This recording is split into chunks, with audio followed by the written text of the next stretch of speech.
Crenshaw, and we are live from the 704 once again for the 30th edition of the 815 Exchange. Ladies and gentlemen, yes, the greatest month, unfortunately, the greatest month of the year, my birthday month, Black History Month, and literally all of the above, and all of the great birthdays and moments that happen in February is over. But, when I woke up, I went onto Twitter this morning, Money March was trending. So maybe March will be money. Maybe this will be the month that everybody gets paid. We'll see. New segment update before I get into everything. I think I'm going to try to incorporate it next week. But I'm not sure. I don't remember if last week, if I kind of eliminated on what it is. But basically, since, we're here, I want you guys to send me for basically the week previous. Send me your thoughts, send me your hot takes, send me your questions, whatever it is. You can send it to any of my social medias, which are in the description. You can comment it on this video, whatever you want to do. If you know me personally, I guess text me, whatever. Send me your thoughts, send me your hot takes about the week in sports, the week in entertainment, the week in music, all of that type stuff. And I'll bring some of that onto the podcast, onto the show, and we'll talk about it. It'll be a good discussion, a nice trade of information, and I think that'll be very useful to getting some debates, getting some discussion going between me and you. Of course, this is called the 815 Exchange. It's supposed to be the exchange of information from me to you, and in this case, from you to me. So I think that'll be very creative. I think that'll be a good way to get the community going. What else surrounding it? Some of them that I guess if I don't get put into the 815 Exchange, I think I might upload to TikTok some of the shorter, quicker answer ones that I can do in 1 minute. I might do something like that, but that's the new segment update. We'll see if we can do it next week. We'll see. Remember to like, share, and subscribe if you're enjoying the content, and if you're having a good time, if you're enjoying yourself, remember to do that. It helps the channel grow. And of course, like I said, social media is in the description as well as timestamps. So if you're looking to skip to a certain area, a certain specific topic, feel free to go do that. And with that said, ladies and gentlemen, let's get this 815 Exchange episode 30 underway. And I'm going to start off with combat sports. We're going to switch it up. I know we've had kind of a certain kind of area pattern I've kind of gone into, but we're going to switch it up this week. We're going to go straight into the combat sports world because I have plenty, and I mean plenty, to talk about here due to what's coming this week that I'm very excited about, and because, first off, Canelo Alvarez, the #1 pound-for-pound fighter on the planet, had his mandatory WBC, I believe, super middleweight? Hold on. Alright, yeah, super middleweight. I had to make sure I got that right. Super middleweight, he had his WBC mandatory versus Yildrim. This was a glorified tune-up fight for, of course, what has been announced. Well, it was kind of announced beforehand, but it's been officially announced as of the fight ending. He'll be fighting Billy Joe Saunders to help unify some more of those super middleweight titles.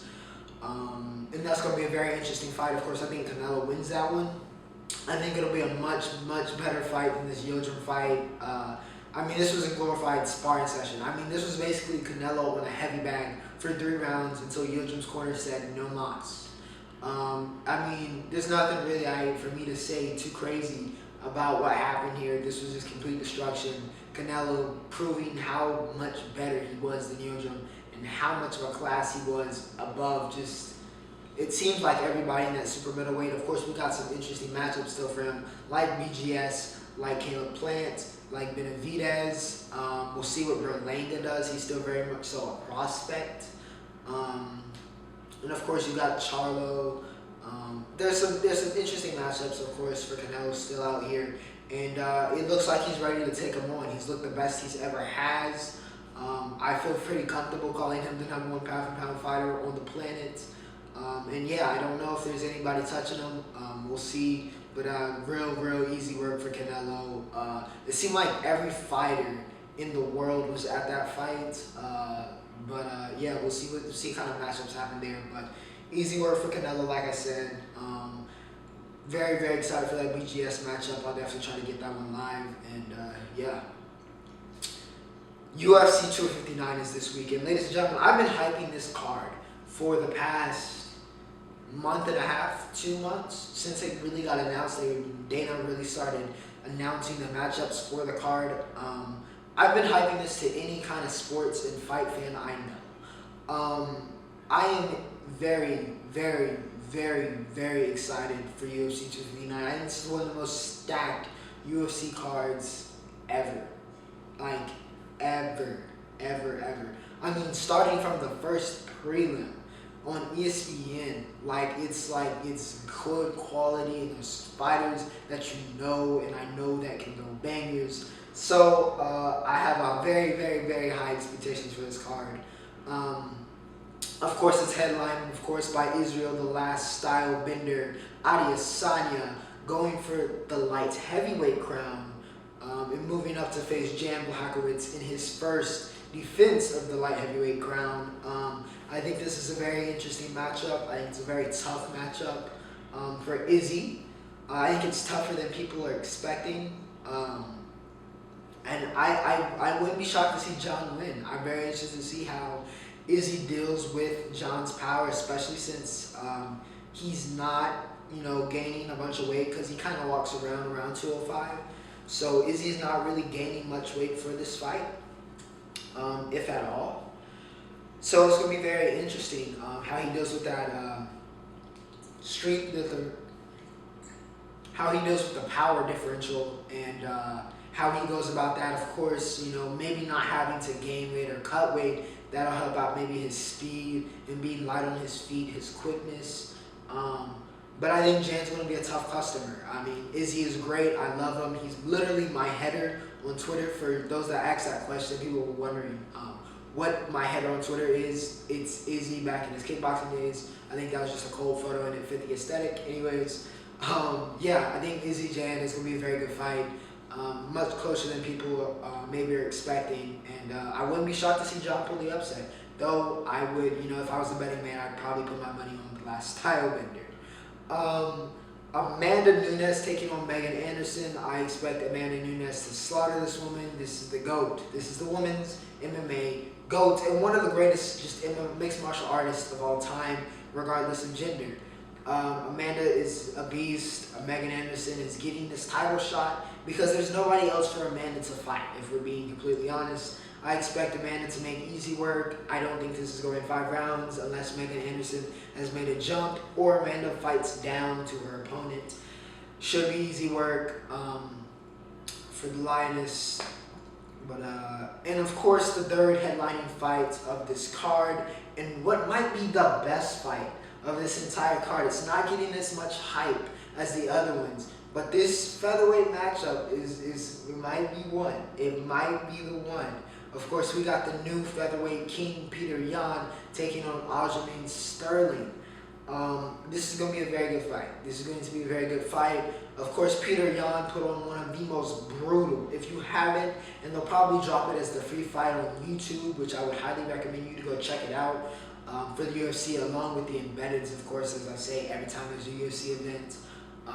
Go check out that free fight that they put up. It's probably going to be for Peter Yan, the Jose Aldo fight. It was one of the most brutal destructions I've seen of another fighter in my life. It was a snuff film. It was a snuff film. Peter Yan beat the brakes off of Jose Aldo. And yeah, Aljamain Sterling, he's been very game. He's been very good. His past couple fights took out Corey Sandhagen to get this opportunity. And we just saw what Sandhagen did to Frankie Edgar. So I think this is a very, very, very interesting fight. I still think Peter's going to take it, but I think it's going to be a very good one. Aljamain is a really cool dude, so just hoping for a great fight, hoping for a great night of fights. It's a stacked card. I'm very excited. I will be watching that most definitely, and of course we'll be talking about it next week, next Monday, and all that jazz. So that is Combat Sports. So we are going to slide over to TV and music now. Or let's see, do I have any movies? Nah. We got TV and music this week, and it was a pretty big week in music, if I say so myself. But we're gonna start off with TV, and of course, as you know, spoiler alert, I'm going to spoil some stuff for you if you haven't watched WandaVision's latest episode or Attack on Titan. So if you gotta do what you gotta do, skip ahead. Okay, WandaVision episode 8. I'm so sad that this show is coming to an end, but I'm excited for to see what happens next. This was a very, very good episode. A very, very good episode to see Agnes kind of taking Wanda throughout her history, and we really got to see what the inner workings of Wanda's psyche and what happened and what caused her trauma. It seems like she's always had she seems like she had the X gene is what it's called. It's part of the reason what helps people become mutants. It seems like she had the X gene, and the Tesseract just kind of activated based off of what happened when her home exploded and her trying to control that. We saw what really happened when she went to go see Vision's body, and it shows that the sword director was lying about that. So that's very, very, very interesting that he's trying to prove that narrative. I'm really very interested to see what really is his play at this point. Why is he trying to antagonize Wanda? But yeah, Wanda really she pulled up to the sword facility, saw what happened. She said she couldn't feel him. It was a really sad moment. And yeah, she left, which is not what we were told earlier in the show. And yeah, we really just kind of saw the inner workings of Wanda's mind and Agnes, and just taking them through there. And of course, at the end, the name Scarlett Witch finally presented upon Wanda. She's officially, I guess now, the Scarlett Witch. And we'll see what happens. It's been a very, very, very, very interesting plot line, interesting show so far, and can't wait to see what episode 9 has for us. Attack on Titan episode 12. So much fishy stuff. I actually wasn't sure how to feel about this episode. I think it's just because they're so short and I always want more. But I made the comparison of Attack on Titan to GOT to somebody, I think about 3 weeks ago. And this was the most Game of Thrones. I'm not talking about season, 8 Game of Thrones. Game of Thrones ended at season 7. Alright? That was the last episode of season 7 is my headcanon for when that show ended. Alright? We do not acknowledge season 8. So with this said, this was the most Game of Thrones Attack on Titan episode I think there's been in terms of politics. This episode was all about the politics. Finding out Yelena kind of went behind the back and explaining, Aaron escaping, Dallas Zachary got decapitated in that explosion. Well, he didn't get decapitated, but he's dead after that explosion, that planned attack. We see Flock and the Jaegerist now have united and made kind of Aaron and Zeke their top guys. We'll see. We got that iconic Aaron putting on, made the girls, and I guess some of the guys swoon in the sunlight. That's been finally animated to the happiness of many people. We see Aaron able to escape prison, and now he's on the run. We got Mikasa and Armin, though I've seen a lot of things saying Armin might be a Jaegerist, because he's been acting kind of strange lately. Him pulling Mikasa at the last second could have been a coincidence, could have been something more. We'll see. This is Attack on Titan, and a lot of times the little things build up to be a major thing. We're finally going to get to see Levi and Zeke. We're going to get to see Gabby and Falco and Nicolo, I guess, kind of meet and see what the deal with the restaurants. At the end there, we saw Pig and I guess Rainier and the rest have kind of maybe infiltrated Paradis, or have arrived. We'll see what the deal is there. It seems like we're all just kind of building to this big, massive conflict on Paradis Island, and I'm very interested to see what happens and where everything splits up. Of course, I haven't seen the manga, so I don't know those answers, but I'm very excited to see and get some of them next Sunday. Now to head over to music, Bryson Tiller dropped The Anniversary, which was one of my favorite, I guess, R&B-ish albums of the year last year. He dropped The Anniversary Deluxe. My favorites so far off of that were 7 O'Clock and Losing Focus. I think those are my two favorites right now. Still gotta get that second listen, that second spin. I think there's some good additions. This is not on the level, I'd say, of not on the level of Durkio's The Voice Deluxe in that way that it enhances the previous album that much. But it does enhance the album, added a lot of good songs. So if you haven't already, God Tiller, Peyton Griffey, he returned and dropped some more good music. It's good to see Tiller back in his element.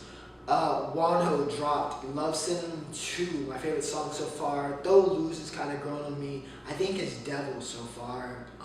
Very good stuff. Of course, that music video, I mean, again, similar to the Aaron situation I just talked about, the women swoon. But yeah, Wonho, very excited to see that he's starting to get his own sound. I'm starting to understand his sound, and I think he is too. And it's making for better quality music. Not that he ever made bad music. He's very talented. But I think he's really starting to get into his element, and that's really cool to see. And I'm very excited to see how he continues to grow as an artist. And I like his collaborations on this album. They fit. And I think this was a really good follow-up to Love Synonym 1. And yeah, so if you haven't already, check out Love Synonym 2. Very good stuff from Wonho. Very talented. Saddle Ranch. Heath Scotty Sire, and Myles Parrish, the former to, of course, Vlog Squad fame, dropped Saddle Ranch. It was heat. They have not missed, just like Kickback. They continue to deliver on these type of songs. It's just a real nice, chill song to catch a vibe to. And yeah, they delivered again with that. So if you haven't already, it kind of flew under the radar. They didn't really promote it. I guess it's because I've been kind of out of the Vlog Squad type stuff. Because David posts once every, well, I mean, he's posting regularly now because he's back with the podcast and he got that house. Looks like one of my dream houses. That house is insane. But he's back to posting regularly, so maybe I'll get more into some Vlog Squad stuff. But yeah, they're very musically talented, especially, of course, Myles, because he's an actual musician. But Scotty and Heath can hold their own, had some bars in there. But yeah, Saddle Ranch, it was fire. AP by Pop Smoke off of his movie he has coming out. So finally, well, not finally, but we got some Pop Smoke music. Of course, it's still crazy that he's gone. He had so much untapped potential. But AP, classic Pop Smoke, very good song. Gives you, it's exactly, what we've missed from him and wish we still had. But it delivers, very good stuff. And Jid, lastly, he dropped Skiji. Jid, does what he does. Song, of course, is a reference to the, Alabama test with syphilis and other sexually transmitted diseases on African Americans, which is a very uncomfortable topic, of course, to talk about, but a very important topic to talk about in your history classes if you haven't already. Do your own research. It was some very sketchy stuff, and one of the very many sketchy experiments that the government has conducted on African Americans and just in general the people of the United States. But that's what the song was about. Very good songs. He's Jid is what he does. It's what he does. Very good, very excited for the album, and yeah, we'll see what goes on there. Now I'm going to slide it over to college basketball. Iowa took on OSU yesterday, who was on a nice little slide. After Ohio State, I praised them. It seems like they have not recovered from that Michigan game, and they continue to slide, taking some losses here. Iowa wins to win 73-57. Ohio State, like I said, 3 straight losses. Garza, we've been saying he's a National Player of the Year candidate the whole year. 24-11 in this game. He did not have a great game against Michigan, and I'll get to that when I talk about Michigan, which is next. But he had a good game here, showed out. Iowa gets the big win. The Big Ten continues to be an absolute bloodbath, and there's a lot of very good teams, and a lot of teams that are going to be, I think, in the Sweet 16 and Elite 8 potentially from that conference, because that's just how good of a conference it is and has been this year. Michigan, like I said, I was going to talk about it. Michigan got the win yesterday, 73-57. Franz Wagner has to be a top 10.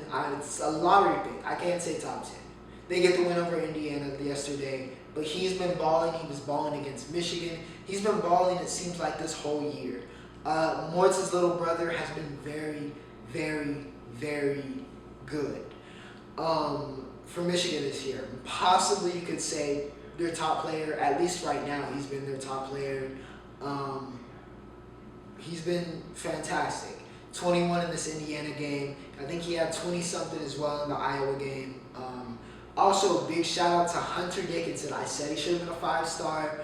And what did he do? What did he do against Luka Garza? He helped shut him down. Michigan, Juwan Howard, who has to be Coach of the Year in my opinion, did a great job containing Garza and forcing the issue with Iowa and causing a lot of issues. They are well deserving of what will be the number 2 spot, I think, today when the rankings come out.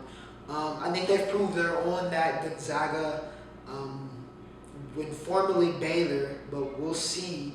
I got to talk about them later because they lost.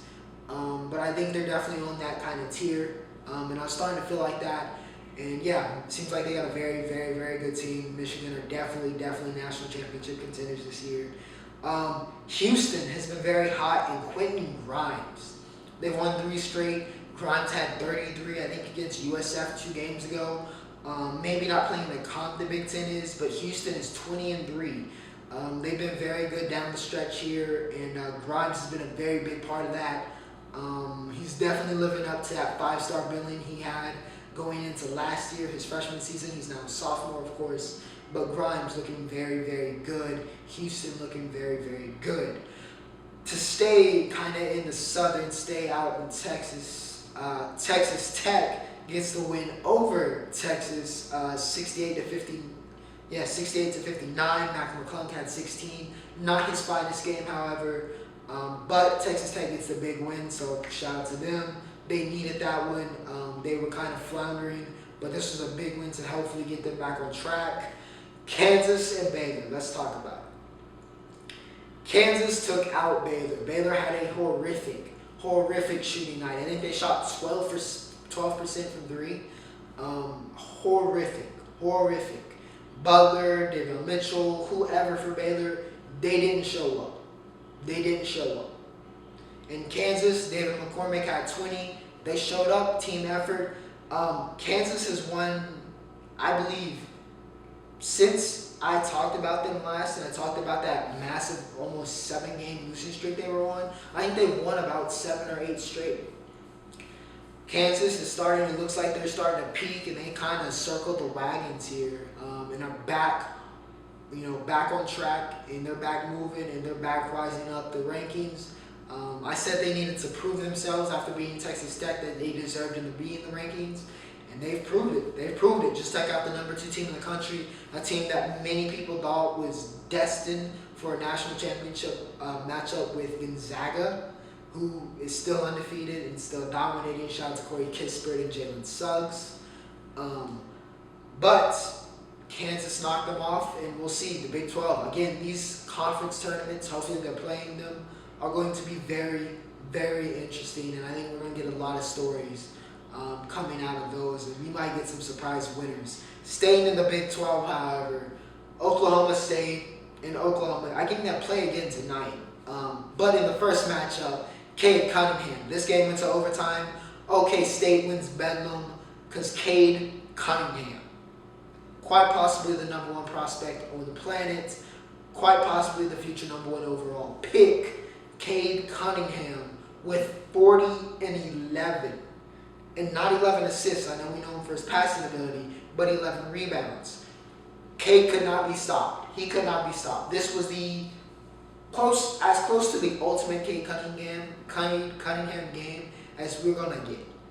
I mean, he was unstoppable. He was making shots from everywhere. He showed his abilities as a scorer in this matchup. 11 rebounds is big, and at his size, if that can become a bigger part of his game, that makes him a triple threat nightly. Cade is a beast. We know this. And I'm going to talk about him and Jalen. Listen, I love this 2020 class. And this is going to transition when I get to the NBA very shortly. But Cade, I mean, what a game. Also played great defense. Very excited to see what he does tonight, or I think it's tomorrow. It's one of the two.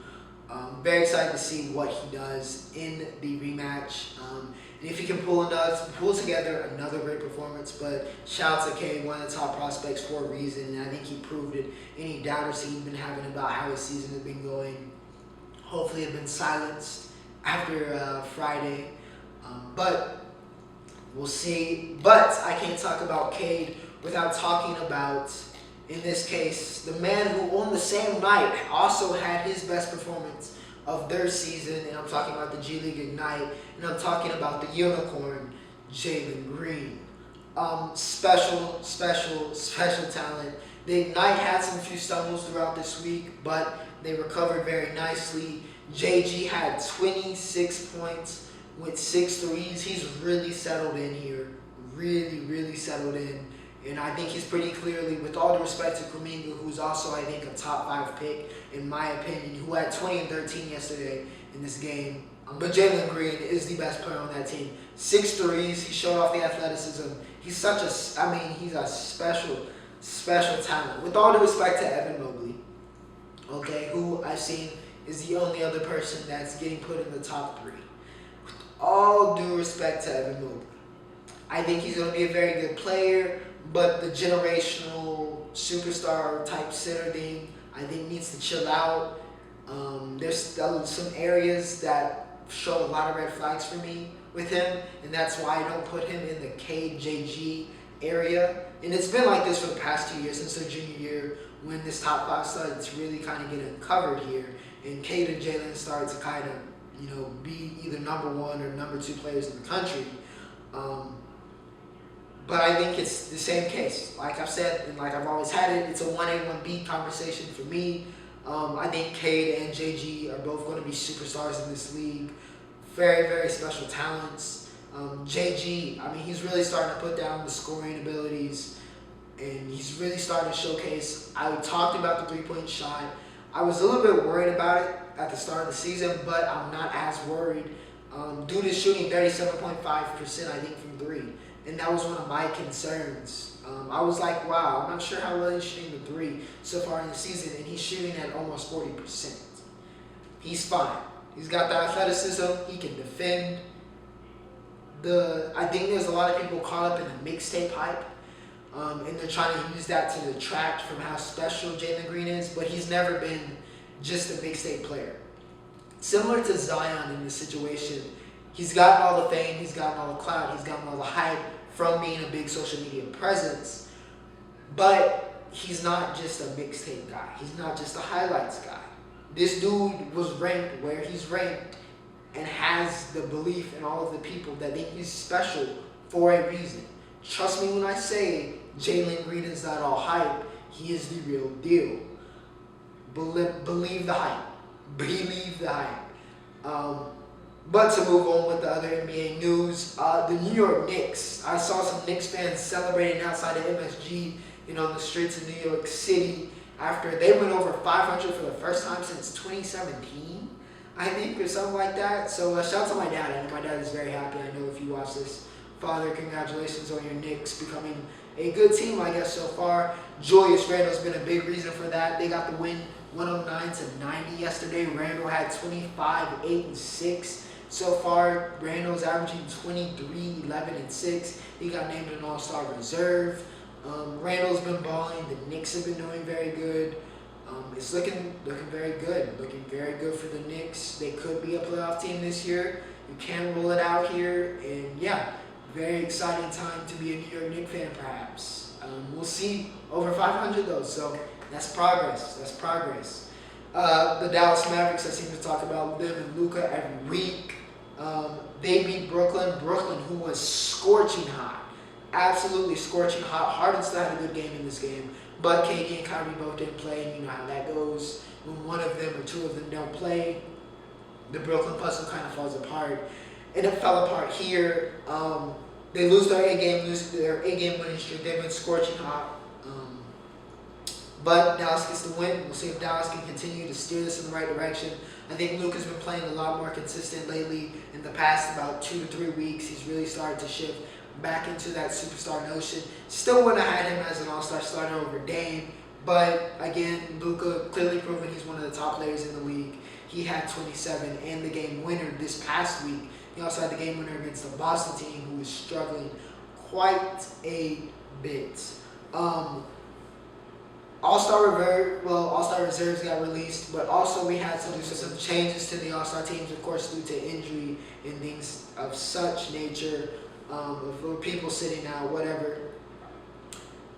Starting with Anthony Davis, of course. AD is not going to be in the All-Star game, of course. He's still healing from his injury. Devin Booker, I know there's a lot of people like, hey, D-Book should have been in it. D-Book is in it now. Book is an all-star, well-deserved. He should have been in the first time. Anyways, Book is an all-star, happy for him. Sabonis is also an all-star, can't really argue with that. Dude's been great. He's been great for the past 2 years for Indiana, and he's just hooping. He's just hooping. Well-deserved all-star nod. He's filling in for KD, who will be also dealing with some injuries, and he'll be sitting out. Jason Tatum was named a starter in replacement of KD as a starter. So happy for JT, Duke guy. He's been one of my guys, and he was a special talent for a very, very long time. Hopefully he can get Boston together because they've been struggling. But yeah, that's the NBA. Now for the last major part of my notes, we have soccer or football for my international audience. Bayern gets the win, of course. We're recapping Champions League, and the week coming in Champions League, we got the second leg coming up, and we just finished the first leg of the other first leg games. So let's start off with the recap of the first leg, and that starts off with Bayern Munich, the top team in the world, for a good reason. Lua passes wrong in this game, and goals scored in the Champions League. The top three is now Ronaldo, Messi, Lua. I think that's a pretty good top three in terms of goal scoring, if I had to say so myself. They get the big win, 4-1 over Lazio. I think they got it in the bag. Should be smooth sailing. They're the top team in the world for a reason. Jamal Musiala scored in this game. He also chose Germany over England, one of the top young midfielders in the game, one of the top young prospects in all of soccer. He chooses Germany over England. Wasn't too much of a negative reaction. He's kind of swapped back and forth, so I think that helped throughout his youth career. But Musiala is German. He's going to be playing for Germany, and I think he's getting his first cap, I think this month actually, with Germany, with the senior team. So that should be very exciting, but easy work for Bayern. Chelsea gets the win over Atletico. Olivier Giroud with a wonder goal on the bicycle kick. Big win for Chelsea. There's been a lot of talk about Chelsea. Werner, Ziyech, Pulisic, what was supposed to be the big three, has been on the bench. And the people have been talking about their bench a lot. And because they've had some guys just kind of going in and out of form. Of course, I hope they get back into form, and they're certainly going to need it if they want to win this second leg against Atletico. But Tuchel doing some good stuff so far with Chelsea. I don't know if he's lost yet. He's lost much at all so far in his managing time at Chelsea, but good stuff so far. Real Madrid gets the win, 1 over at Atalanta, excuse me. Again, good win for Real Madrid. This was not a very impressive game. Atalanta, a very tough customer. They're a little underrated, especially after their run they had last year in the Champions League. And I wouldn't be shocked if they upset Real Madrid here. Real Madrid didn't look all that impressive in my opinion. We'll see what happens in the second leg not this coming week, but next week. But nonetheless, Real Madrid gets the win. And in the Champions League, it's all about winning. It's all about getting results, and they got the results. Man City gets the win 2 over Gladbach. Man City was in control. the entire game. This was very, I mean, the score does not tell you how easy of a win this was for Man City. And as expected, they get the win. I think they'll advance pretty comfortably. Even with only a 2-0, I don't really see Pep. I think Man City has won, 20 straight games now, which is a record for the club, of course. But them and Bayern right now are probably the two best teams in the world. I easily see Man City handing Gladbach. Now, for this week and my predictions here, I said Porto might be able to do something against Juve, and they did. Porto won the first leg 2-1. But as we all know, this is Cristiano Ronaldo. Quite possibly the greatest player of all time. Certainly the greatest Champions League player of all time. They might as well rename the trophy after him, or at least the Golden Boot. He's the highest scoring man in Champions League history. So I cannot rule Juve out. Even though they are down by 1 goal in aggregate, I cannot rule Juventus out and say that Porto is going to pull off the upset. Because this is CR7 and this is the Champions League. I will be watching very intently because we could have another classic moment on our hands. We will see. Dortmund taking on Sevilla. Dortmund up 3-2 on aggregate. I think Dortmund gets the job done. Haaland's been on fire lately. Sancho's been on fire lately. I think Dortmund is really starting to click and clicking at a very good time. I think they get the win over Sevilla. I think it'll be another great game. May come down to the wire. But I think Dortmund gets it done. The machine and Sancho, too much for Sevilla. They pass on aggregate. At the very least, if they don't win this game. PSG beat the brakes off of Barca. And once again, I can't rule Barca out. Because PSG, even though Neymar's no longer on Barca, we had this scenario before. Barca scored 6 goals and eliminated PSG. I was that 3 years ago. 3 years ago, I believe. So I cannot rule Barca out here. They also have this guy named Lionel Messi. I don't know if you know him, but he also might be the greatest player of all time. Certainly, at least, co-greatest player of this generation. And a very, very special talent. That's to put it lightly. So I cannot rule Barcelona out. But PSG does have Kylian Mbappe, and he just had a hat trick against them last game. Moise Kean also had a very good game, and so did Marco Verratti. Mbappe scored twice this past weekend in Liga. So he's on fire. And unless Barca's figured out a way to stop him, I wouldn't exactly bet on Barcelona getting it done here. I don't know if Pac is about the choking jobs as well. I would take PSG to advance. Bar Messi pulling some greatness. The magician pulling something out. But I think the phenom, the speedster, gets it out and eliminates Barcelona here.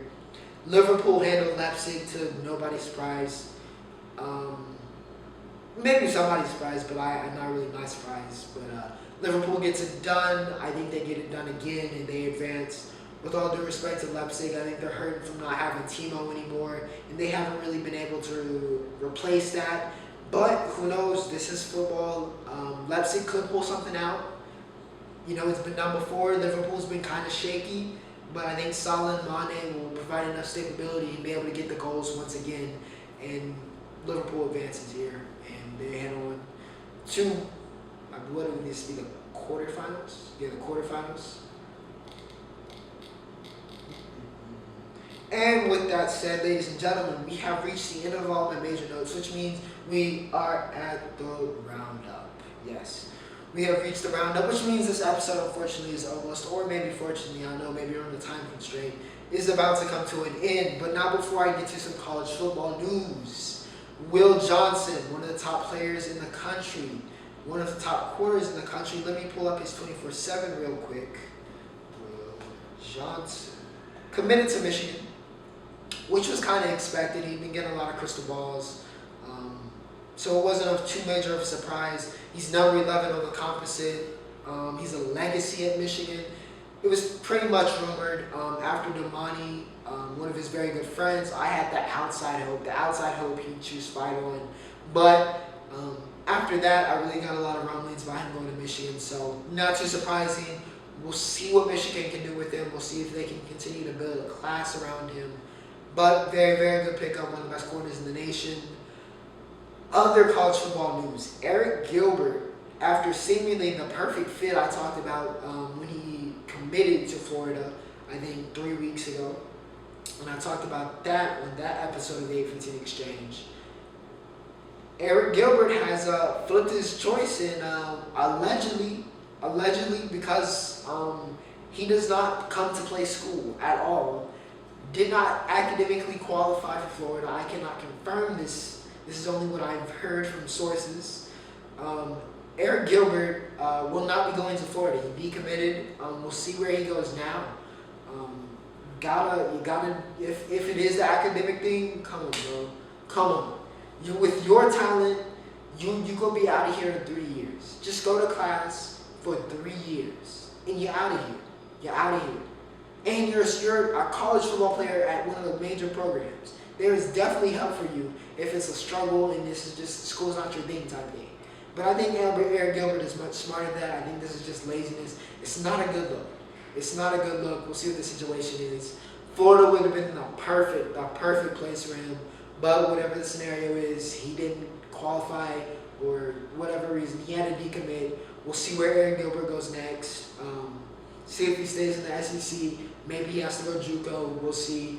But dude, that was Gatorade National Player of the Year and Gatorade National Athlete of the Year for high school, has certainly not taken the path we certainly expected him to. Darion Kendrick also into the transfer portal for Clemson, which was very shocking. Me and my boy Raheem were talking about this. Shout out to you, Ra. He asked me what was up. As for, once again, with my sources, I heard it was something to do with character concerns. Clemson doesn't really kick anybody out. If you're anybody transferring from Clemson, it's usually on good terms, and it's because of playing time, right? Similar to like Chase Bryce. But Darion Kendrick, for him to get kicked off of the team, that I'm very, very interested to see what exactly it was. I really hope the best for DK. I remember watching him on the Contender Series and learning a lot more about his background, and I really do hope the best for DK. He seems like, I don't know exactly what happened here, but seemed like a good kid, seemed like a good dude. The talent is there, just got to put it all together, and unfortunately, he hadn't been able to, besides those glimpses, those moments. He was an all-ACC selection, I think, 2 years ago, or maybe he was this year, but I'm not sure if that was qualified because he didn't have a great year this past year.